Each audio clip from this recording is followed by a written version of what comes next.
Girlfriend going live. Okay, hold on. Since you agreed, please consider your marriage contract. A second, as I did not pay for premium. Okay, so I'm going to do a reaction. Now I cannot do this because I'll shrink your screen. They took away the option to do horizontal, so I'm just going to do this, okay? Thank you for being here. I know that this was not scheduled. So this is about the mini split AC unit. And I'm going to leave a link in my description, which I haven't done yet, so that you can watch her video. I also did put her video in my community section posts so that you can find it there. Now, she gives a lot of great insight on how much juice this is actually going to take, okay?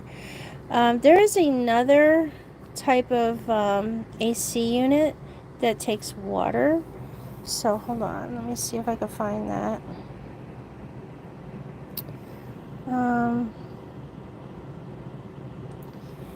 AC unit for vans that take water.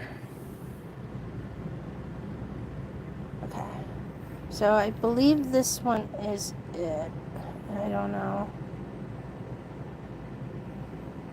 So that's a mini split, right? I don't know. It looks like this, okay, right here. But I don't know if this is the water one. So, hold on. We're going to find out. Rooftop ACs was brought to the market. Meet the Vellet 12-volt DC air conditioner. Before 12-volt ACs, you had your standard 120-volt rooftop ACs, which were a power hog and sucked up a ton of energy. You basically had to connect to shore power whenever you wanted to use it, unless you had a massive solar array or a really big battery bank. Which, if you've been following us for any length of time while we were traveling in the van, then you know we kind of avoid campgrounds and never really connect to shore power because we never really had to. But now, since there's a few 12-volt DC air conditioners on the market, why wouldn't you install one if it's within your budget? Of course, there's a debate on whether or not you really need an AC in your van, and to be fair, we didn't have one in our first one, but we never really traveled in the peak of summer and avoided really hot climates because we did not have an AC. And now with a baby on the way, we don't want to have to worry if a location is too hot or if we get stuck in a heat wave. Also, when we sold the van, the two most common questions were, is this van four-wheel drive? And does it have AC? So when Vellet reached out to us asking if we wanted to install their latest 12-volt AC on our van, we said absolutely, and we couldn't wait to get it installed. Really quick, before we get into the install, I want to show you a side-by-side comparisons of the different ACs on the market. One of the most critical things before deciding on whether or not you should buy a 12-volt AC is determining whether or not your battery bank can handle it. I'm no expert in this department, but I imagine you want at least 300 amp hours of lithium batteries for a 12-volt AC.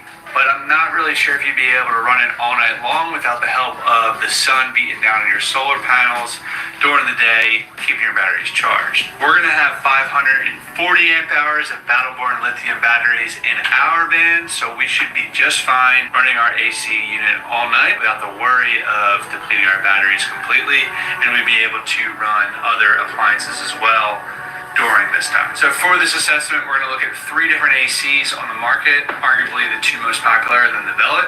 We'll have the Dometic RTX 2000, the Dometic 3000, and the Vellet 2000R. We're going to look at the BTUs, which is the unit's cooling power, how many amps it draws, which is arguably the most important thing to consider when you're looking at your battery bank and what 12-volt AC to get, and then amps. And finally, the cost. The Dometic is $2,399, Vellet is $1,599, and Dometic is at roughly $4,300. Now this is where Vellet is arguably the most affordable AC on the market based on the cost per BTUs or how many BTUs you get per dollar spent. For Dometic, the cost per BTU is 35 cents. For Dometic, the cost per BTU is 36 cents. For Vellet, the cost per BTU is only 20 cents. So you're getting 5 BTUs per dollar whereas you're getting 2.7, 2.8 BTUs per dollar with Dometic versus the Nomadic cooling. So that's something to consider when you're shopping around for 12-volt ACs. I'm not really going to be able to do a full complete test because in terms of installation. Okay, so you can go to this channel too. So what I'll do is I will save that copy so that I can add this channel to my description. Right, but this one isn't the water one, but it looks just like those units, but it sucks up water. So I don't know what this is specifically.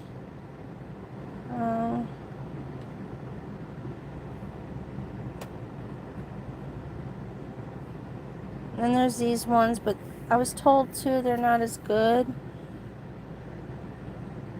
But I guess they work for whatever they can. This should be a top unit, and this one I think it is off-grid. Okay, air conditioner for off-grid. Hold on. Over the past few years, it's actually been very difficult before some of the newer generation of air conditioners to get good air conditioning in a van.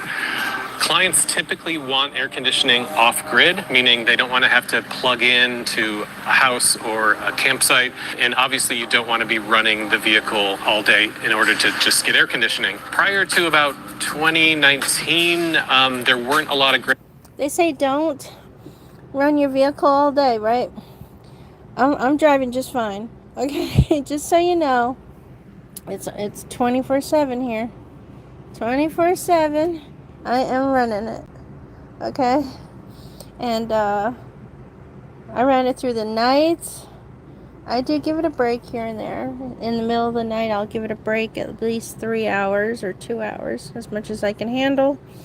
And then during the day, no. Not unless I am leaving the van either to do activities.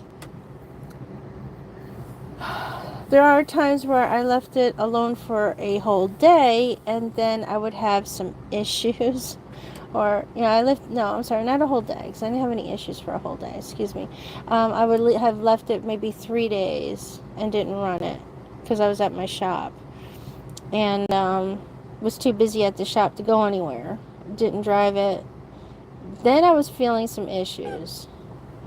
So, it like I said, I still don't have to see a mechanic, nothing like that. It's just fuel pumping. It's just the fact that your vehicle dries out. So the longer it sits, the components, everything starts to dry out on you. It doesn't stay lubricated until all the fluids are being flushed through again. I mean, just imagine your body not moving, okay, and your blood's not flowing. It's at a stop.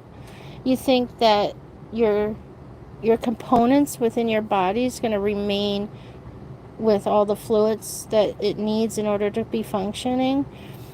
Believe it or not, we have a lot in common with how our mechanics are made, because they basically, when they made these mechanics, they made it off of the blueprint of the human body.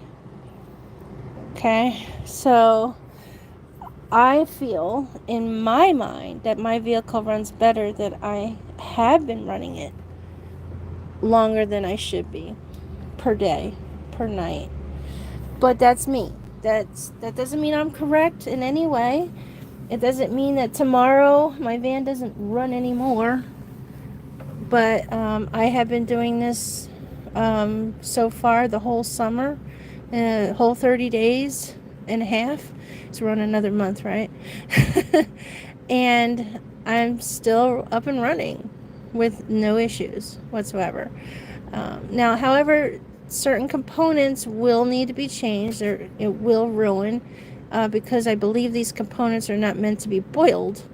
Okay, so like maybe fuel sensor, your computer, you'll find that it runs out on its own, like it doesn't reset every time you shut the vehicle down, so it doesn't like completely connect to your fuel sensor. So I gotta fix that. But I don't think that it was connected to begin with when I got the van, because my computer system never matched up to my gauge when I first purchased my van. But let me tell you, I keep it running. Okay, so let me see if this is the water thing. You'll get a longer life out of the batteries because it's only running at about 30 amps. So just kind of as a point of reference, this particular van has 600 amp hours of lithium battery power. So even at full blast. Okay, so now you're hearing that you need at least 5 to 8 amps, okay, to be able to run your AC like you want to. Hold on, I'm so sorry. I forget to do this. Do not disturb. Okay, sorry about that. Just in case anybody calls. Alright, so I will be doing more things about this with the Van Life magazine. I have no clue where the water one is, but it looks exactly like this, okay? So let me see if I can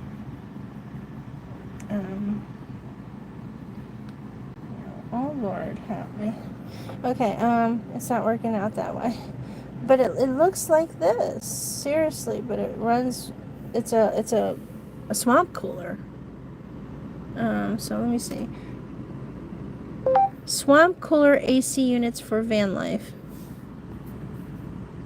Swamp cooler AC units for van life. Okay. Homemade. Oh yeah, you can make a homemade one out of one of these. Hold on. And it goes on top of the van.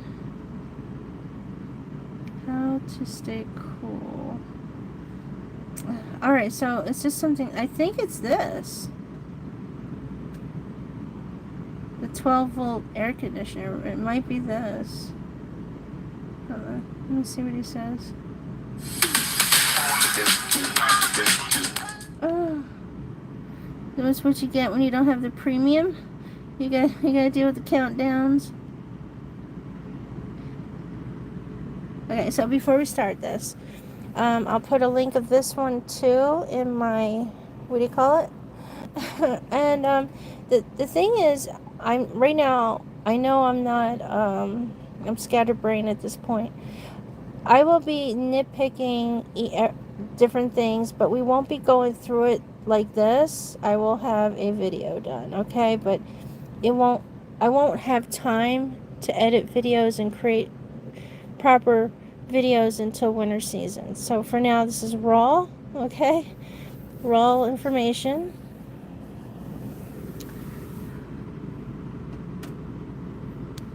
Do the test to see how it performs. In our install video, we received a ton of comments arguing whether or not 12-volt air conditioners really made sense and were practical for a van. So before we get started, I want to acknowledge some of those comments and just give my opinion on the matter. I mean, everyone has a right to their own opinion, but here are my thoughts. The goal of our van is to be completely off-grid with sustainable energy and battery bank, so we don't have to go to campgrounds and plug into shore power. To run any AC in a van, you need a pretty decent electrical setup, which you can see here, and we have a simplified electrical video on our channel where you can learn more about our setup.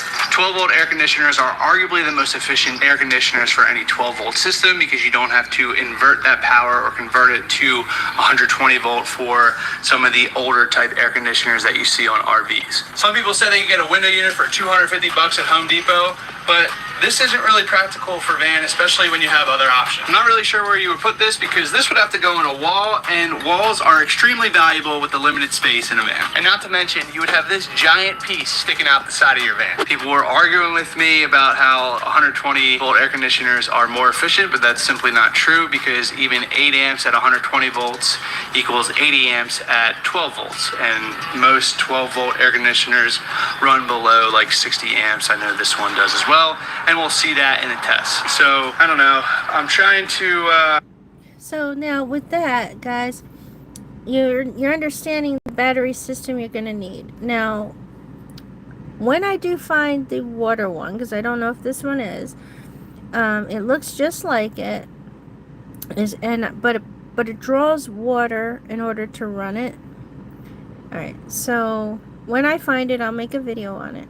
But here's another thing that you can do besides the Honeywell that I'm going to show you later. You can get it's a portable AC unit. So now, mind you, it pulls a lot of freaking energy, and depending on the size of your van, if you get the smallest one, it will not help you. Okay, all it's going to do is recirculate the heat, and most of them, that's all they do is recirculate the heat. Okay, so that's another thing that nobody understands too with these AC units. If it doesn't have a very strong antifreeze or something like that, it's going to continue just drawing the heat in, and it's going to be fighting too hard. No, I'm not even saying it right, but it's going to fight too hard and you're still going to feel the heat. But if you have the swamp cooler one, you will not feel the heat unless you run out of water. Okay, then it'll recirculate the heat. So hold on, let me see the portable AC units. Portable AC units. Oh my, that's not gonna be it. Oh, okay. So it looks like this. Okay, and I have one, but it doesn't look like this. Okay. Let me see. Yeah, mine looks like this right there. Boom. And then this is my Honeywell. Now the Honeywell is perfect. Over here, because it's a water cooler. But again, you have to understand how much water you're gonna need. So, now if you have any questions about that, let me know. Alright, yeah, it kind of looks like this. Hold on. No. I don't have anything like that, no. Portable air conditioning. Yeah, it kind of looks like this. This one right here. I wish that these ads didn't start right at the beginning. Oh my goodness. Give me a minute. There we go. Alright. Need it the most. These air conditioners are much less expensive than whole house central air conditioning systems and don't need to be parked on a windowsill like a traditional room air conditioner. Portable air conditioners can be carried from the bedroom to the office to the living room, and they can... Okay, but here, I have one and it's still in a storage unit. I have not used it all summer. Again, you still have to worry about your battery pack. You need more than at least 500 or more battery amps, okay, to run this damn thing. And if it's not big enough, it's gonna start circulating the hot air. It's not gonna work. So I have an extended van, and I'm telling you that when it's extreme heat, it's overly extreme, okay? It can get pretty bad, like microwavable, where the unit is not going to work as well as it would in a regular house, because now the house is not framed with steel and metal, okay? House is framed a different way, so there's oxygen coming through the walls and out the walls. There's none, okay, for your van. Your van is a microwave, so you are looking at a lot of power. These things are heavy. Okay, they have wheels underneath them, yeah, but they're heavy. Heavy as anything. And it's very important that you're able to pull it out, because it needs to ventilate. You can't just store it real neatly in a cabinet space, like where it's gonna stay there and this is how it's gonna work. No. And so ventilating ideas, you're gonna have more what's seen on the outside of your van, so it'll work. But what happens if your inverter cuts out, or your batteries they're not working as well anymore because they can only recycle so many times per year, like, and then you have to replace those batteries. So, I mean, these are things that you got to think about. So, let me show you Honeywell. Okay. Honeywell Swamp Cooler Portable. Honeywell Swamp Cooler Portable. Where's my Honeywell? So that's kind of big. I mean, like, if you have a big truck kind of deal or big RV, that'll work too. I need something that looks like my honey. Does I have a Honeywell? So I had that. Oh, here it is. This is the one that looks like mine right here. Honeywell Portable. Now, one thing I learned, though, with my Honeywell, I need a bigger one. I do wish they didn't make it so narrow, because let me tell you, I had to, like, take the wheels off, okay? Even if I strap it in, it still finds a way to lay flat on the floor while driving, okay? So, I really wish that the bottom was a bigger barrel, so it doesn't just tip over, but that's an issue. They installed the new unit and really made the team comfortable. Lisa, I'm hearing that we have your technician.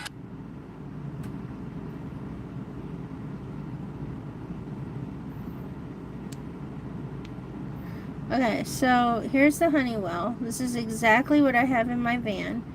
Has gotten me through 117-degree weather in the van. Keeping it cool, even if I had to leave my pet for at least 20 minutes in the vehicle. Okay, get yourself a Honeywell. It converts the water into cold air. It works. Okay, really easy to clean and take care of. It falls a lot. It still works. Okay, take the wheels off so you don't have that dragging feeling, because you really don't need it. It's kind of lightweight. Even if you have the water in it, it's pretty much like maybe close to 10 pounds. Okay, it's pretty lightweight. Get yourself a Honeywell. I only have 300 amp batteries. Okay, this Honeywell was working when I only had 200 amp batteries. Working just fine. Okay, get me through the night just fine. Okay, so if I run that with 200 amp batteries, I usually only get 4 hours with those batteries. So it kind of cuts it down by an hour. So I only get 3 hours with my batteries. So at nighttime, that's why I set it up where you can charge your batteries when you're driving, or you have the vehicle running. Okay, and then when I did this too, I made sure that there's an AC/DC connection that will pull X amount of charge, so it doesn't overcharge or anything like that. Protects your vehicle. Anybody tells you don't need an AC to DC inverter, you tell them to go straight to hell. Get your money back, run. Okay, so I have a lot to tell you about my experience, so I'm really hoping that you'll believe in me and know that I'm coming in the fall season. This magazine. Okay, that's me. And let's see if we can find myself here. So that's me. So I'm going to be letting you know about my city dwelling, because that's what I do. I design for restaurants. I used to design for van life, and I still do. I still have my program where I design all your van life stuff. I can make your van life video if you want. 3D animations if you want for your channel. I can do that. And is I do 3D animations, but not storytelling animations. I'm really not the best at storytelling, so it's more or less objects. Where I don't have to tell a story. Sorry.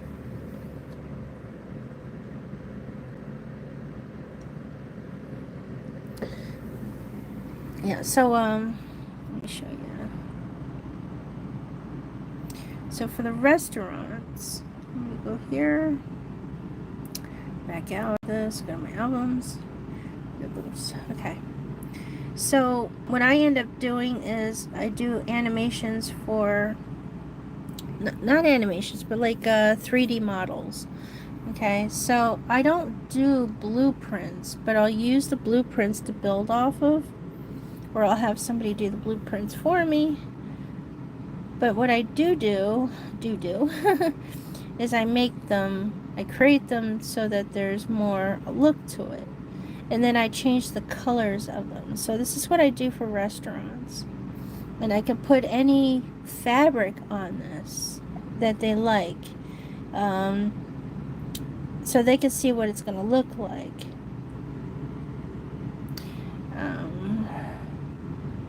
Yeah, so giving them a broad idea of how their, stuff is going to look.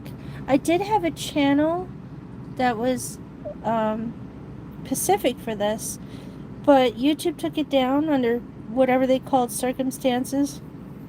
I don't know why. I had all kinds of really good stuff on there.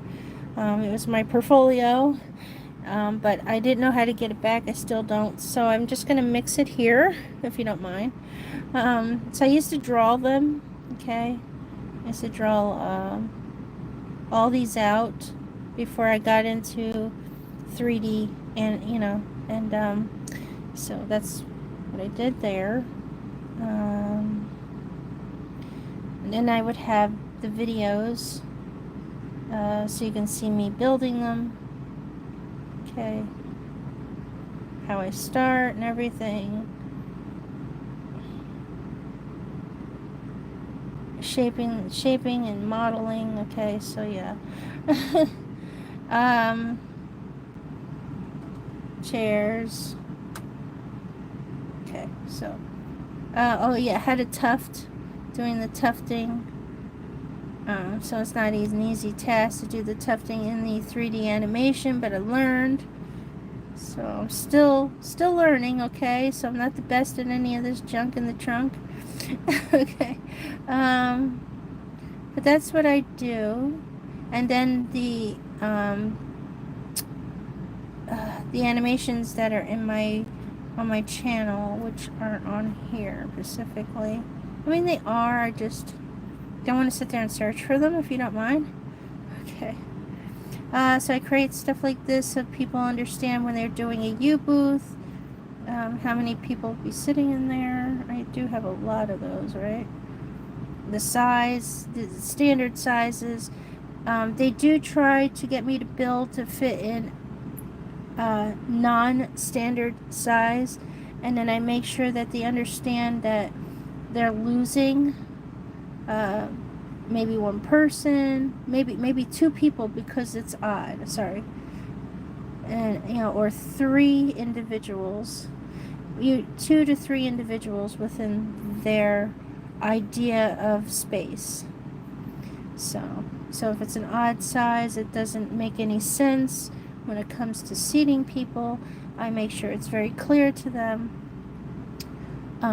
what they're going to be losing by going trying to get me to build an odd size. Okay, hopefully I make sense. Okay, now my channel's not about this, obviously, so it's about the vans. So let me go back here to me, into my videos. So take us way down to the flow here, and we have animations of different. Okay, now, but here's the thing, guys. I've done this year 2018, okay? Year 2018 and 19. I didn't design anything past year 2018-19 besides my own van. So all these were made on those dates, even though it's not listed here specifically. It's only listed here as a year ago, but that's only because I never upload them.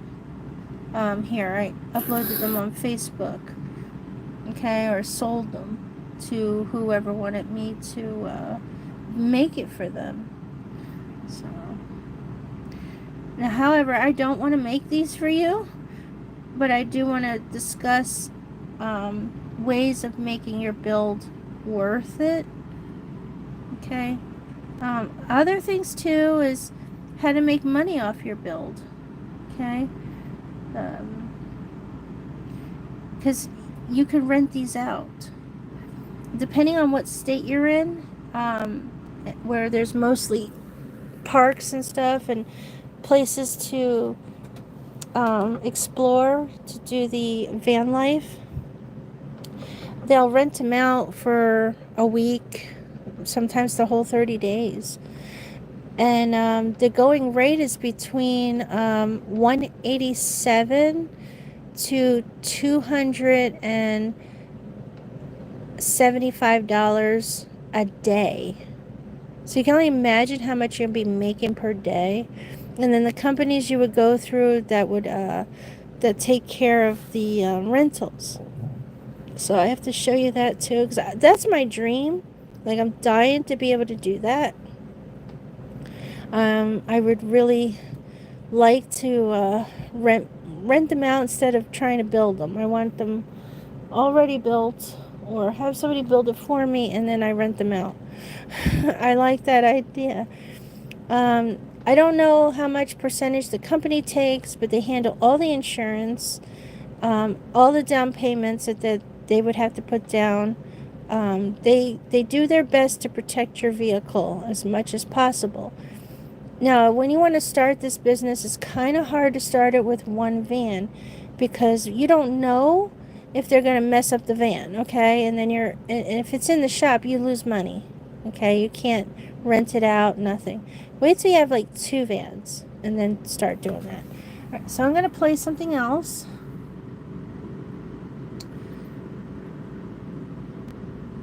Hopefully you guys like all that. So I'm going to go back here. I made a quick video. So, hold on. As a live event.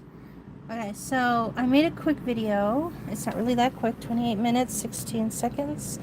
For you to listen to the fact that I have been running my vehicle for 24 hours. Okay, so I'm going to put all those links in there. I will be putting together better videos. For now, this is just a raw. Yes, my vehicle is messy, not beautiful, because I live in a van. It's not always going to be beautiful. I'm not going to sit there and clean it up and, oh my god, it's like perfect. Here we go. That I'm doing. It is a reaction video of somebody else's experience. Well, I want to tell you what I've been doing in order to stay cool in the hot weather. And I haven't had any issues. Now, again, I am no expert. I have no clue of any sort of damages I could be causing my vehicle. But let me tell you my experience. I have been letting my vehicle run 24 hours a day, okay? Almost, I would say maybe get a break here and there. Maybe 4 hours, maybe 2 hour break, maybe an hour break only.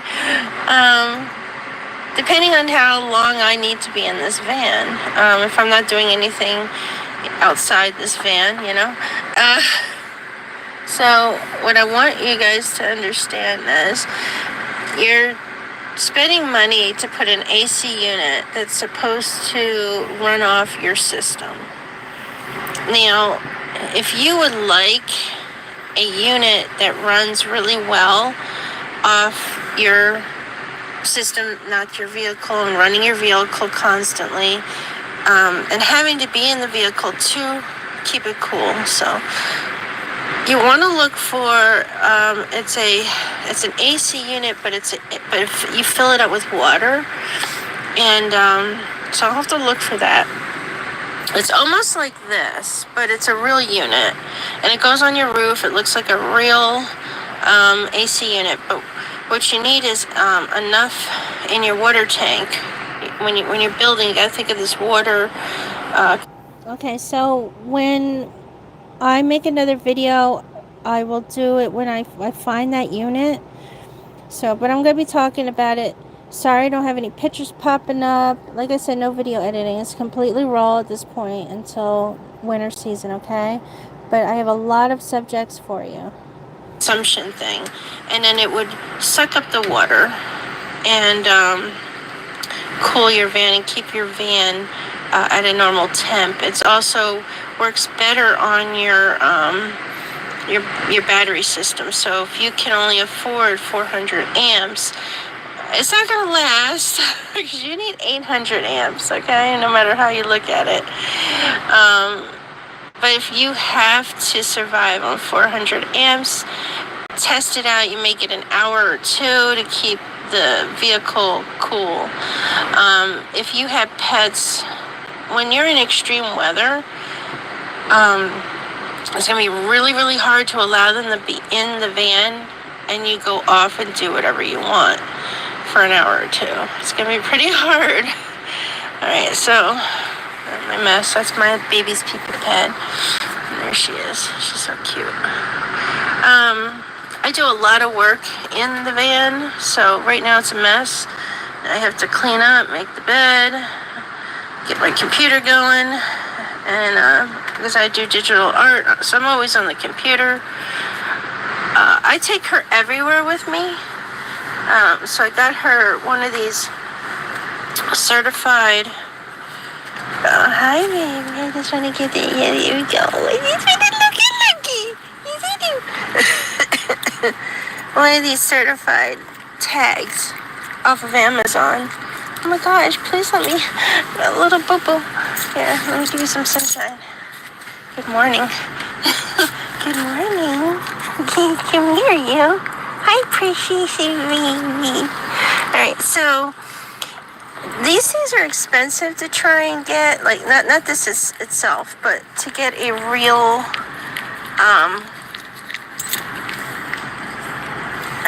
real paperwork as they're being, you want them to be like service pets.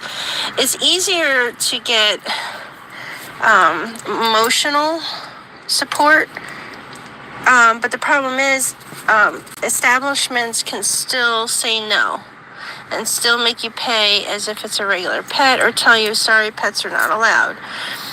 So go on Amazon and get you one. Stop it. Get you one of these things, okay? Service dog thingy tags. You don't need a license to get it. Stop. And they give you like mini licenses. Little cards and stuff. Oh my god. And little badges, but they're not real specifically. And you just put, oh my gosh, baby. She licks a lot, so I can't. I'm so sorry. And keep it on their harness. And like, she's little. This is a cat harness. Okay, so she's really, really tiny. That's my little precious baby. She's going on 3 years old, so she's not going to be any bigger. She has spinal and hip issues, so there's no way I can breed her. So I haven't gotten her fixed, but I have to get her fixed. The poor baby can't be breeded. And if she gets breeded, I got to really be careful with her because of her spine. Alright, so you want to make her a service pet so that, or even your cat, okay, you want to give them a service tag. They cannot stop you from bringing them into the gym, you can go swimming and everything, okay? They can't stop you from bringing it by a pool area. If you go, to a hotel or a casino, they can't stop you from bringing the dog through a casino. All kinds of stuff. So, yeah, that'll help you not have to leave your pet in the vehicle all the time. All right, and of course, they always have to have a harness, but get them what looks like a stroller, okay? Right now, my water bottles are on my stroller. Get a stroller so that when you are doing activities in a building, that you can, like if you're working out and stuff, you can keep her in the stroller, going swimming and whatnot. Now, every dog, please know this, has to get walkie-walkie every 4 hours. So you can work around your pet, your doggy, as long as you make sure you do the walkie-walkie.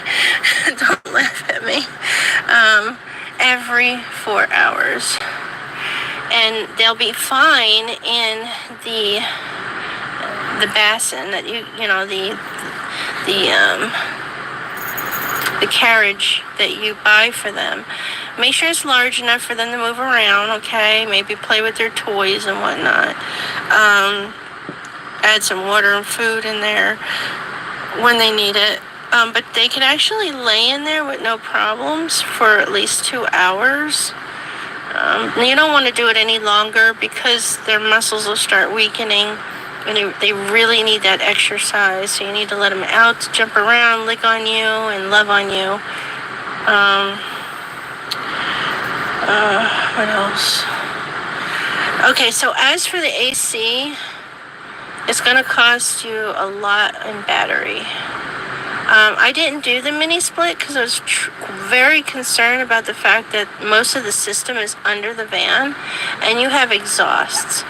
Your exhausts are right there, and I have a serious issue God forbid you got to start the vehicle to charge your batteries. You literally have to stop your AC unit and use your vehicle unit so you don't get carbon monoxide in the van. Now, all I did, and I got through 117 degree heat, okay? Now this is upside down. I have it upside down because the pulling van is right here, so, where is it? I don't know. Right.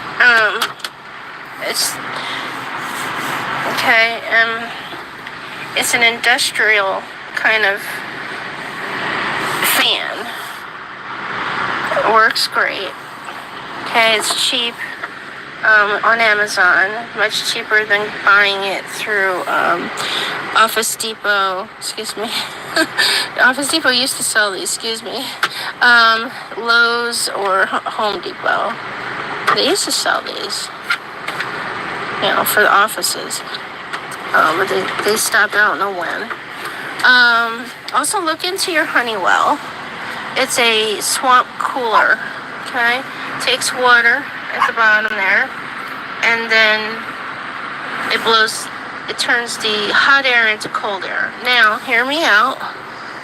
Not all the time will you have water. So, again, you have to really think about your water consumption. And this still runs off a regular fan, and you don't have to have the water, but it's only going to circulate heat. So, but it works so friggin' good. Okay, but get a bigger one. If you have a smaller van, not an extended, this is perfect. Okay, I have an extended, so when I turn this on, I have to bring it much closer to the back. And I got to make sure I have plenty of water.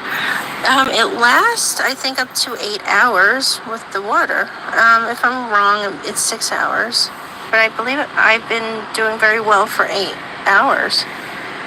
I haven't needed to put water in it for a while because I have been leaving my vehicle running 24 hours a day. All night. I woke up. It's still running. Okay, heat's beating on the van, and it's early in the morning too. It's about 8:21 in the morning, and I'm still exhausted because I don't sleep well at night. And I should, because it's the coolest time of the evening, but I don't, because I try to get as much work done at night, because I spend a lot of time during the day to make sure that my little buddy partner is okay and not cooped up.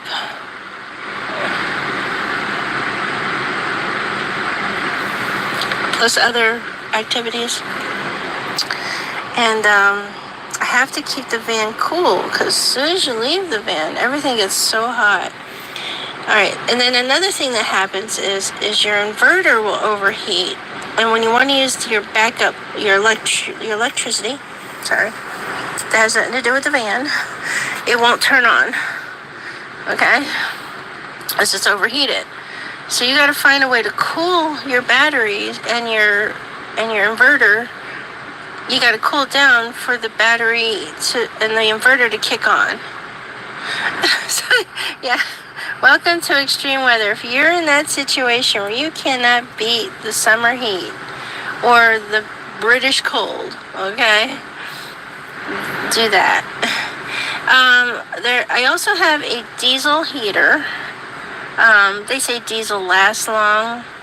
It lasts longer than gas, and you definitely don't let nobody talk you into hooking up a diesel, like not a diesel, excuse me, a gas heater that's hooked up to your gas tank, okay?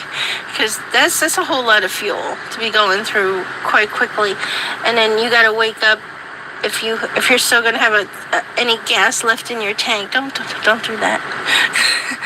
Just get yourself the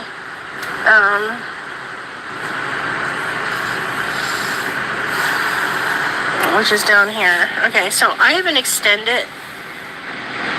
This is garbage. I'm so sorry. So my diesel heater's down here, and I have an extended van. Now, when you have an extended van, don't put it under the seat, because you're in the same situation as pushing the heat from the front, with just your vehicle running. Okay. So I did not know this, so I have a whole lot of things I got to deal with. Okay. So this should have been in the middle or under the bed area, in the back. So. Mistake that I did, that I didn't know, because this is my first build, and I had an expert that's supposed to know, and supposed to talk to me about it first, but was installing it over there because they're used to seeing that in the videos. Yeah. Not really an expert, right? So, but get yourself that. Now the parts that they send to you, the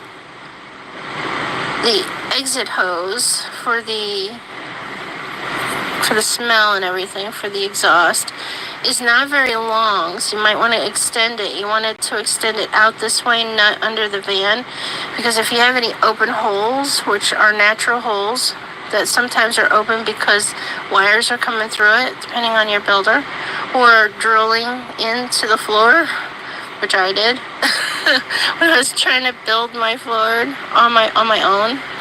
I think I did a great job, but apparently my new builder didn't think so, pulled everything out.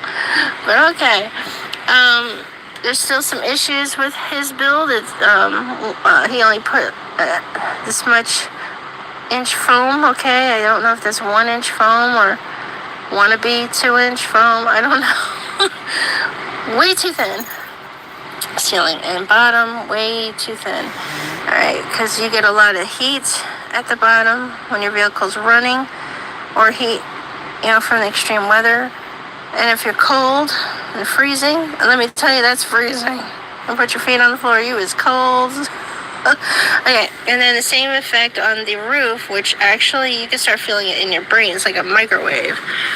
If it's not thick enough, that's another reason why they make those the plastic things so thick, because they're trying to, you can cut it down, but they're trying to tell you specifically how thick your insulation really should be.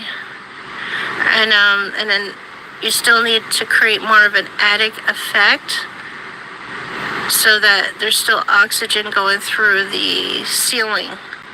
So I have to show you how that's done.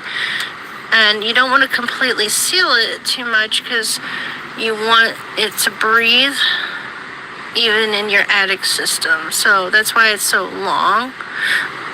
There's things that you're supposed to have done that people don't know. People don't know about. Alright, so when you put this plastic thing that's supposed to connect to this, because I don't have it, it's supposed to be right here. Dealing with my ceiling, hold on. Alright, it comes down X amount. And when you buy these fans, you see that. What you want to do is you want to put a few holes in it. You don't want to cut it down too much. You can cut it down if you want, but you want to try and stay with that thickness. Because you want an attic effect underneath your ceiling to protect you from the microwave feeling in your brain, okay? Because it gets pretty bad even if you have AC on, and this is during the summer. Winter season, it can get really cold. A different type of feeling, which is a freezer feeling, okay? So these are things that I learned about the build that most builders don't know, and probably tell you, oh, that's all myth, it's all bullshit. No. Pay attention to why they make the cover for this so big, okay? Even though they're saying, oh, you can cut it down, and da-da-da-da. Like, when they sell it to you, they weren't really meaning for you to cut it down, but yeah, you could cut it down. But they weren't really meaning it. But what you want to do, even if you do cut it down, you know, because depending on how tall your roof is, like mine is like way tall. Like my head, hold on, I don't know if you can see that, it is below this actually. Okay, so I could walk right underneath this pole with no problem, having like, oh my God, this much roofing. Okay, so don't even concern yourself. Now, if you have a smaller roof, like a 6 foot, I understand cutting it down. But try to do, it's a 2 level, and then you put the holes in it. You want it to breathe through the channels, your original channels that you have, and including underneath your. So what I'm ending up doing, which I'm learning this is okay, what they did, is I'm going to extend the roof down more, putting a new insulation, but I'm going to keep an attic space inside. When I put in my plastic thing, which I'm glad I didn't cut down, I'm going to put the holes in. So I have an attic effect. So when this runs, whether I'm pulling or pushing, it's also putting air through the ceiling, protecting me from the metal roof. Hopefully that makes some sense. But these are things I gotta do. Sorry, I didn't mean to laugh. I was trying to cough at the same time. And so basically that'll bring the roof down by I would say 3 inches more, which I still have so many inches. Like I have a whole 12-inch. I could still come down. So it's not really going to take away from my roof. What it is going to take away from how they built the cabinets. So that's going to be different. Meaning the cabinets can't be this big. Okay? It's going to be smaller. Yeah, so once I pull everything out, redo the ceiling and the roof, make sure I have insulation behind the walls. Again, you want the walls to breathe as well because of condensation. You want the dripping to go out the way it's supposed to, the way it was set up to begin with, so don't block it. You want to keep you kind of make 2 levels on your van. I know you're like, oh my God, like what? So what you want to do is try and find a way to put in your insulation where it doesn't completely touch the metal part, but mostly touches the wood, so that there's another air ventilation. Okay, so now as a designer, I'm going to get into more depth of what I'm speaking about. I'm even going to show it. Now, you're going to find that no van life builder has built this way. I may show you that I am the best designer to go with, because I can design your safety. That is something that most builders don't think about. What they think about is space and storage. You're not going to really lose a lot of space like you think when I design this for you and when I explain this to you. It seems like it, but you're not. Just think of it as losing maybe 1 inch or 2 inches, okay? But it's your safety. There are going to be times where you cannot run from the extreme weather. Because we have global changes on our earth as we speak, they're normal, they're not abnormal. These global changes happen every single time we get closer and closer to eclipse, and then when the eclipse is over. So within the closest of the moon to the sun, our earth overheats. Okay, and then the further away the moon gets from the sun, our earth freezes. Okay, so, and that is a fact. So get into the science of it, okay? But I'm going to get into more stuff like that with the designs that I will be showing you. If you want me to help you with your design, I can do that and make sure that your builder is paying attention to what it is that you want. Because here's the thing, you're going to go to a company and they say, oh, we design, we do all this, we do. Do they really have your safety in there? Are they sitting there saying, oh, you don't need to do that? Because what you need is a second opinion. You need somebody who is not a part of their company to, really, really, truly say, hey, wait a minute, you need this, you need that for the size of your vehicle and also for your safety.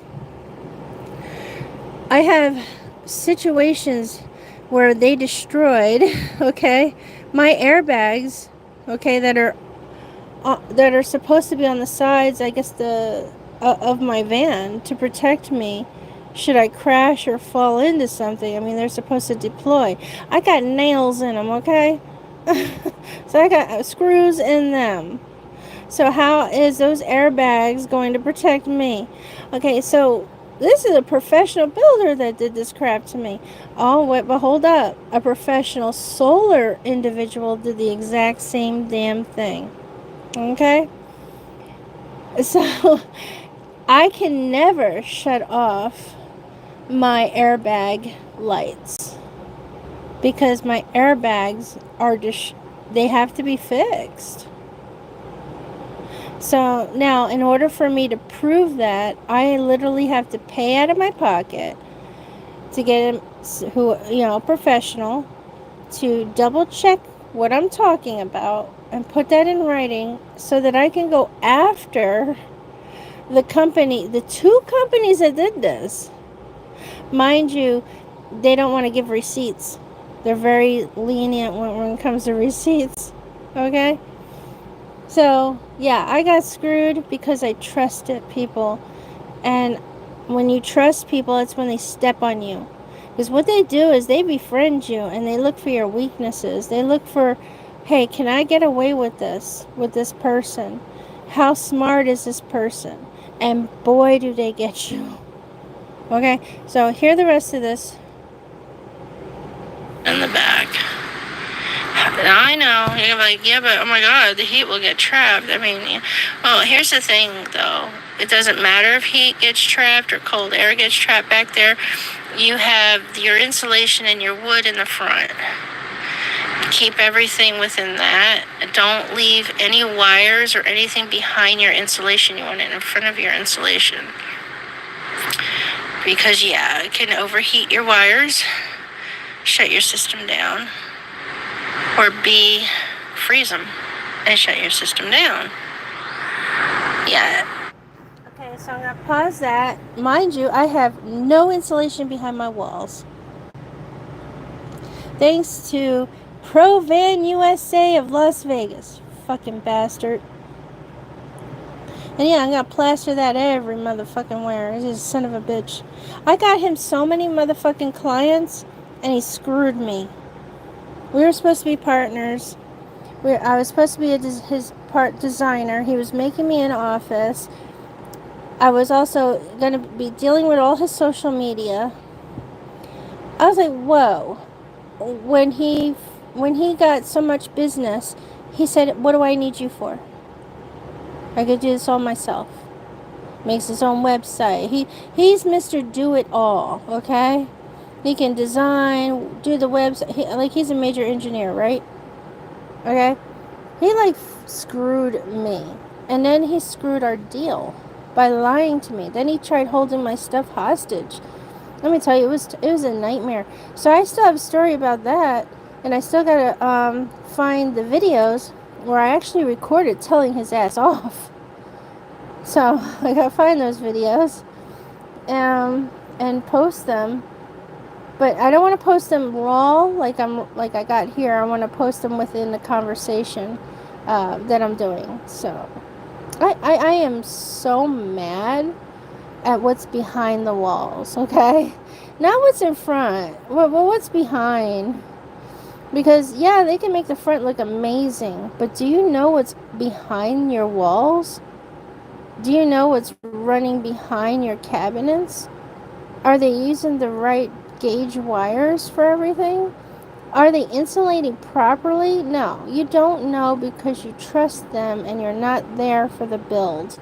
Make sure you are there for the build and you're able to film it. And you understand why some houses have attics. And they're not made of metal or steel. Okay, they're made out of, bricks, bricks or wood or, breathable material. A vehicle is not made of breathable material. Sorry, I have a speech impediment. I'm trying. But I'm going to show you proof of all that. I have a lot coming up for you. You have any questions, even how to not be stealthy. Don't even stress about being stealthy, okay? I have a lot for you.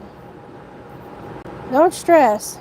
There's ways of working around individuals and around things. And I'm going to get into that with you all. You can even go to a church. Now, here's the thing. Because this is raw, my channel is new, you're going to start hearing what I'm talking about from channels that have a bigger reach. Only because I have been reaching out to them to help them. So, it has literally came from me. So, if anybody sits there and says, hey, you can reach a church, and they'll help you with parking and certain other things, well, did they do that on their own? Or how did they get the idea? And hopefully they'll mention me. Because if not, hopefully this timestamp will help me with that. Here's the thing though. Unless a channel that has a lot of subscribers, has a lot of reach, talks about you, or even mentions you or gives you a shout out, you're not going to get anybody to come to your channel. So what I don't understand is I do all this help where I'm there for them, and I don't get one shout out. I really don't. What I do see is they start videos on subjects I've already spoke about or that I'm getting into. So here's hoping that whatever I'm talking about here interests you. And again, if you have any questions, your questions is going to help me with producing the videos that are going to be needed as well, besides my own experience. But for now, we're going to go off my own experience. Products that I use, products I don't use, things I bought that I don't need, and things that I ended up buying that I did need. I'm going to help you be able to make van life or living in your vehicle, okay, whichever vehicle you choose,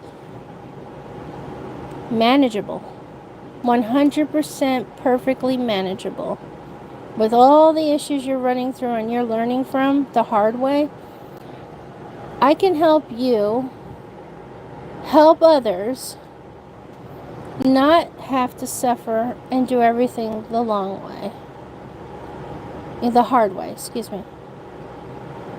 So, here's hoping you listen. So when you're building a van, you have to look at the fact that you just may have to lose the space and the cubby holes that you so much feel like you need. But this is your safety. Okay? So you have to really think about your safety. Coming in this close is not safety. Okay? Now, the reason why, too, they make such deep areas is because even with cargo and work vans, they have to find a way to keep their product off the side of the van. So if you notice when they install those metal cabinets and stuff like that holds their stuff, it's not completely attached so close to the wall for a reason. Yeah, I have a lot to show you guys. I have a lot to go through. I will be redoing my build. I just don't know when. Right now I'm poor as fuck. I have a mesh lawsuit going on, and now I have to go to the Florida bar against my own attorney. Yeah, they tried to trick me real quick. They thought I was stupid as hell. So, I'll be taking them to the... Sorry, we're jumping off subject, but that is also because I'm going through something. I am so tired of people stepping on me. I can't take it. I have people who steal my ideas, hire me to do a job and say that they did it. I mean, I'm going through a lot of individuals that want to put their foot on top of me and crush me. They want to use me. They want to benefit off me, but they want to crush me afterwards. Bar Association, to see if they can help me out of the contract, and so I can salvage whatever they did behind my back without my approval, because they waited 5 years to try and get my approval. Okay, so a little bit more on this. What happened is I got a personal lawsuit going. Personal. Nobody's involved. I did not join a class action. Do you want to know what they did behind my damn back? They were sneaky as a mother effer by using my case and many others and tricking them. I don't know how they did it, but they did. Because they must have been brainless, stupid, and too trusting, okay? To put us all together, going after bellwether lawsuits, because what they were trying to do is create a what do you call it, class action suit, but then say it's not a class action suit, that it's just easier to bundle all individuals at once in order to get the better outcome. No, because at the end we have to split whatever they decide our settlement's going to be. What is to me, that is a class action suit. So why is there other individuals in my personal suit? I never said yes. I never signed a contract to it, and now they want to give me a brand new contract, have me sign it, that involving the other firm that they hired, telling me 5 years ago, 2 years ago, 3 years ago, every single time I call up for updates, that I don't have to worry about them. Call them for updates, talk to them, make sure they have the medical records. Okay, any new medical records, make sure they get them. So they're not doing any work on my case. And they want to also charge me for any, if they had to sit there and chase down any medical records or whatever. I know that they didn't do shit for me. I did all the work. The only thing I did not do was do the whole court processing. So of course I'll have to pay for all that. But I don't, because I don't have a contract with the third party. I don't have a contract with the original party to even be hiring a third party. You see where they get you? So watch out when you're doing your lawsuit, because when you get close to that settlement, they want to change the whole damn deal. So now they were trying to tell me, hold up, that I am going to get 60%. They get 40%, right? The third party gets 60% out of their 40%. But you want to know how they word it? Me attorneys. Who's responsible to pay the third party is called me attorneys. Has anybody ever heard of that? Me attorneys? Mm-mm. So I went and called a few other attorneys, including Ask Attorney, okay? And they said that shit's a scam. Do not sign anything. Don't you dare sign. Get everything that you can on this case. Everything that you think is going on, get this information and then get it to the bar association. And then see if the bar association could do something about it to fix it, or light a fire under the ass. Okay? Or get you out of the contract. Because now here's the thing. When they do this shit to you, they want to threaten your ass. Oh, you're not going to get your settlement, or they try to up out of your case. But here's the thing. They can still put a lien on your fucking case. If you take your case to someone else, that attorney has to agree with the lien and be able to split that lien. So you think you're in hot water now, you're in more hot water when you go to get another freaking attorney. It's bad. So I didn't mean to let it go this whole 5 years. I just didn't understand what their game plan was. Not once had they made an appointment with me in the office to talk about anything. I'm still trying to get an appointment to go to the office, so I'm not showing up out of the blue, unprofessionally. I don't need them to sit there and say I did something wrong in order to try and opt out of the, out of my case. I don't want them to say, because here's the thing. I have to ask them if I can record what's going on. And they have to say yes or no. So if I'm coming in there, I can't record from the beginning. They could say I was hostile. They could say whatever it is that they want in order to clear them. So I'm trying to make an appointment so that I have an appointment.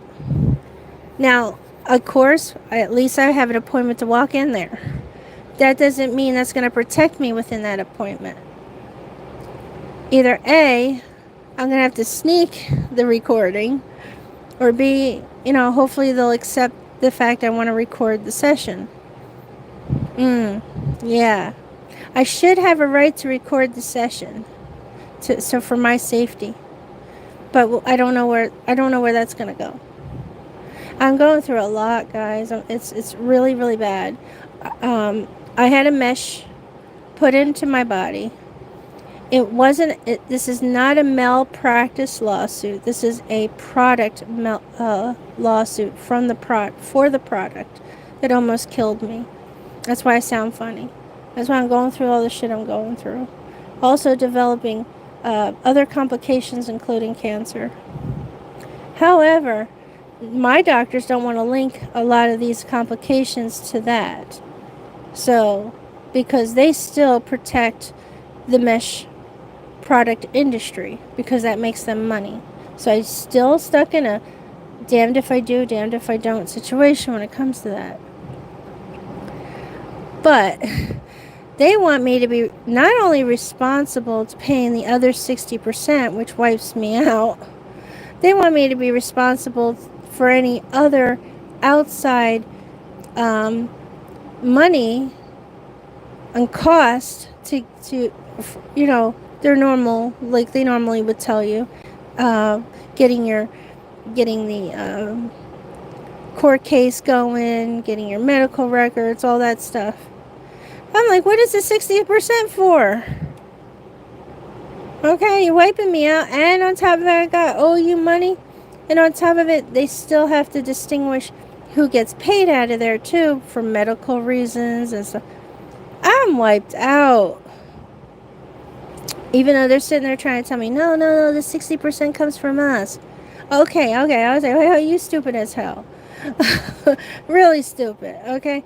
You're going to charge me 40%. But then you're going to hire a firm to handle the situation because you don't know how to handle it for 60%. What the hell do you make out of this? Yeah. So I did the math. I'm like 0.16. That's kind of what you were trying to lead me and then wipe me out of the 0.16.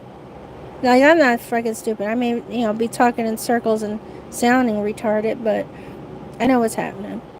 So that's what I'm going through. Very stressed out about it. Very. They're making sure that not only did I almost died and I'm struggling for the rest of my life, that I'm going to get absolutely nothing out of this bullshit and be responsible for what they put together so that they can get rich. So now they have a class action set up for any future clients that come through on that product because they went and did the bellwether. So they told me I wasn't a part of the bellwether. I mean, in the beginning I was. Oh, as soon as we're done with this, dude, and they're not coming through with a settlement. It's too low. Blah blah blah. I didn't even get to approve the damn settlement. I should know what the original settlement idea was. I should know what they think my case was worth from the beginning. Now I'm gonna find out what my case is worth. So I did luck out because they didn't try me years ago. They probably could have screwed me years ago, and I could have been stupid enough to sign this years ago. If they would have brought this to me, years ago. Okay? Instead of 5 years later. They would have brought this to me, I would have been dumb enough to sign it. No, they waited to find out what my case was worth. They waited to find out what they're willing to negotiate for a settlement. But then they realized they have a group of people, I don't know how many because they won't tell me whether it's 1, 2, 3, or 4 or 5, I don't know, connected to my case. So when they do a settlement, it's a one lump settlement for X amount of people they put together that they went after them with, and not personally. What did they just do? They created a class action suit. So my settlement is now a class action suit. If I would have signed this next document. Oh no. I told them if they can't abide by my original agreement, like I don't give a shit who they hired, how they got my settlement. It has nothing to do with me. Okay? Nothing to do with me. I did not approve any of the bullshit you coming up with. So you better figure something out. You never reached out to me, talked to me about it, had me sign anything. No agreements whatsoever has been signed. They wanted me to do this electronically, guys. They emailed me electronic signature thing for a brand new fucking agreement. I'm like, okay, I live right around the corner from your ass. Okay, not that far, maybe a few blocks, okay? But you couldn't say, hey, let's make an appointment for you to come into the office. You probably could have got me there. You could have pressured me right there and then. Not give me time to read and think. Okay? Could have took away that time. Could have pressured me right there. No, but you know what it was? They were worried that I was going to spot it there and I was going to say something, I was going to react. And how were they going to be able to handle it? They were scared. They were scared knowing that they fucked up and they're stuck with the bill. Okay? Then they put in, oh, they can opt out of my case anytime. Da-da-da-da. This whole new way of opting out of my case and still be able to be allowed to have a lien on my case. Should I try and find someone else? Oh, I was like, hell no. I like the original agreement better. I ain't opting out of that. Yeah, that's what I'm going through. Yeah, so I'm poor. Working as much as I possibly can physically. Sometimes I just can't do the hours of a normal person. But I am working and trying to survive. But at the same time, I'm a very smart, a talented human being. And I have just too many individuals trying to put their foot over me and step on me and crush me. It's just too many. I come up with a good idea and somebody steals it. It just, because they have money. They have, like I did a animation on a case. Okay, helped out. Now this person is paying somebody to shit it out like fucking Skittles, acting like they're the fucking content creator. But people are so stupid, they actually believe it. And this person is doing really good, okay, on social media. Crushing me because I won't do the same thing. I didn't want to do that. That wasn't what I got into 3D animation or 3D modeling for. But, yeah. They have money. They can pay to crush you. And nobody is the wiser. Nobody. New contract, adding a whole nother firm that I never hired. Yeah. Okay. So when I do win my settlement, that's what I'm gonna use to fix my van, because it's gonna cost me a lot to redo everything, guys. It's gonna cost me a lot of money. Even if I was doing it all by my damn self. Every single cabinet here is going to be in the trash. I have to redo everything. Nothing can... I mean, this one I could probably cut down without issue because it's not sealed up top. So I know I can keep this. Maybe I could take this down a little bit. I don't know. But it's a lot to take apart. So what I'll end up doing is making templates and redo everything. Cabinets are too wide. Sink is too big. Like, I did a lot of mistakes. But I didn't. I thought I had a professional helping me. Okay, another thing, guys. Don't put a AC unit on your roof. Don't put an AC unit in your vehicle. You don't really need it. There's only X amount of times of the month that it's extreme weather. So just get something you could put in storage. Here's the thing, you're always going to need storage. Okay, it's impossible to live in a van, small space, and not have some of the things that you don't need all year round in storage. Okay, it's going to happen. Especially like very important paperwork, okay, that you don't need to be driving around with, it's going to be in storage. So think about that. Get yourself a Honeywell water cooler and you'll be fine. I promise you that. Stay away from all the other shit. You can be off grid, let me tell you, just with that. Now, make sure you have the fans in. Okay, because you can pull and push and circulate air. Okay, it's really all you need. But I'm going to get into more of that with you guys later. We're about done with this video, so I got into some extra crap that wasn't needed, but I figured you all needed to know why I'm busy and why I can't produce better videos than what I'm doing right now.